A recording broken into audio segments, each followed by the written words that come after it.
শুধু 4 বিয়ে করা সুন্নাহ এটা জানে পুরুষ, কিন্তু আরো যে সুন্নাহ রয়েছে এই বিষয়গুলো আমরা অবগত নাই।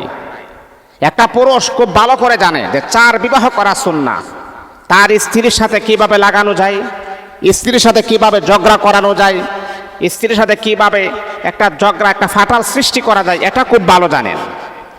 4 বিবাহ করা সুন্নত এটা স্ত্রীকে বলেন, কিন্তু আপনি স্ত্রীর সাথে যে আরো কিছু সুন্নত রয়েছে এইগুলোর প্রতি আমাদের কোনো খেয়াল নাই।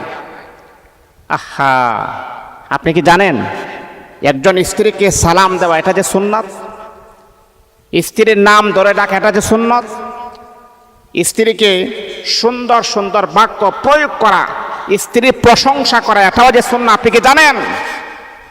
মাঝে মধ্যে আপনার স্ত্রীর সাথে আপনি ঘুরতে যাবেন, বিভিন্ন জায়গাতে আপনি যাবেন, আপনার যদি টাকা পয়সা থাকে তাহলে আপনি বিভিন্ন রেস্টুরেন্টে আপনি যাবেন, এটাও যে সুন্নাত। কিন্তু আমরা কি জানি জানেন, আমরা এই যে 4 বিবাহ করা সুন্নাত এটা খুব ভালো করে জানি, 4 বিবাহ করা সুন্নাত এটা খুব ভালো করে জানি, কিন্তু একজন পুরুষ তার স্ত্রীকে সালাম দিবে, একজন পুরুষ তার স্ত্রী যখন রাগ করবে অভিমান করবে তার রাগ ভাঙ্গাবে, এই দিকে আমাদের কোনো খেয়াল নাই। কিন্তু 4 বিবাহ করার জন্য আপনি ব্যস্ত হয়ে যান, আপনি পাগল হয়ে যান, না, এটা কখনো করা যাবে না।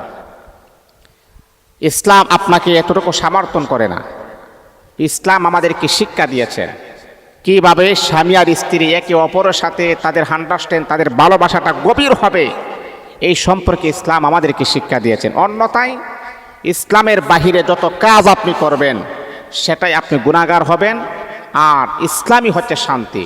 ইন্না দীন ইনদাল্লাহিল ইসলাম, আল্লাহ পাকের কাছে সর্বশ্রেষ্ঠ এবং মনোনীত যে ধর্ম সেটাই হচ্ছে ইসলাম। এজন্য মুহতারাম হাজিরিন, আমি আপনাদেরকে সাজেস্ট করব স্ত্রীকে এই কথাগুলো শোনাবেন না। যেই কথাগুলো শুনলে তার মনের ভিতরে কষ্ট হয়। একজন স্ত্রী চায় না যে আমার স্বামী আরেকটা বিবাহ করুক, আমার স্বামী আরেকজনের সাথে সংসার করুক, এটা কোনো স্ত্রী চাই না। আর আপনার তো এমন এবিলিটিও নাই, এমন আপনার তৌফিক নাই, টাকা পয়সাও নাই যে আপনি 4 বিবাহ করে আপনি আপনার স্ত্রীকে রাখতে পারবেন।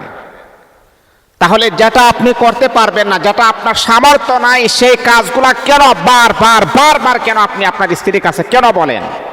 প্রয়োজন নাই। অযথা ঝগড়া করে সংসারে ফাটাল সৃষ্টি করার কোনো প্রয়োজন নাই। এই দিকে অবশ্যই আমাদের সচেতন থাকতে হবে, খেয়াল রাখতে হবে।